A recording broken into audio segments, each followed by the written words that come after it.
5 facts sa tungkol sa pagkakaroon ng crush. 1. Dopamine surge. Ang pagkakaroon ng crush ay maaaring makabuluhang tumaas ang mga antas ng dopamine sa utak, isang neurotransmitter na nauugnay sa kasiyahan at gantimpala. Ang pag-alon na ito ay maaaring magdulot ng kasiyahan, kaligayahan, at maging ang euphoria kapag iniisip o nakikita ang taong crush mo. 2.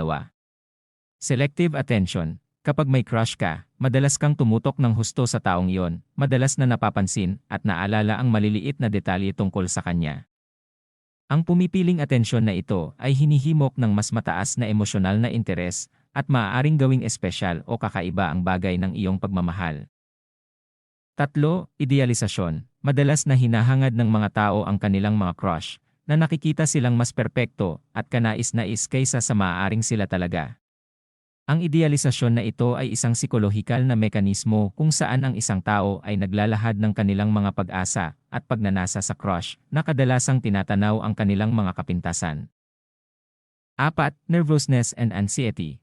Ang pagiging malapit sa crush ay maaaring mag-trigger ng nerbiyos at pagkabalisa na humahantong sa mga pisikal na sintomas tulad ng pagtaas ng tibok ng puso, pagpapawis, at mga butterflies sa tiyan. Ang mga reaksyong ito ay sanhi ng pagtugon ng paglaban o paglipad ng katawan na isinaaktibo bilang pag-asam ng isang potensyal na kapakipakinabang o mapanganib na pakikipag-ugnayan sa lipunan. 5. Mirror neurons. Kapag may crush ka, nagiging active ang mirror neurons sa utak mo.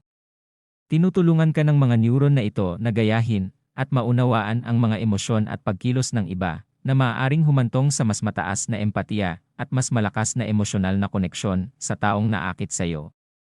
Ang aktibidad ng neural na ito ay maaaring gawing mas nakaayon ka sa kanilang mga mood at reaksyon na nagpapatindi sa iyong mga damdamin. Kung hindi mo to nararamdaman ay manhid ka.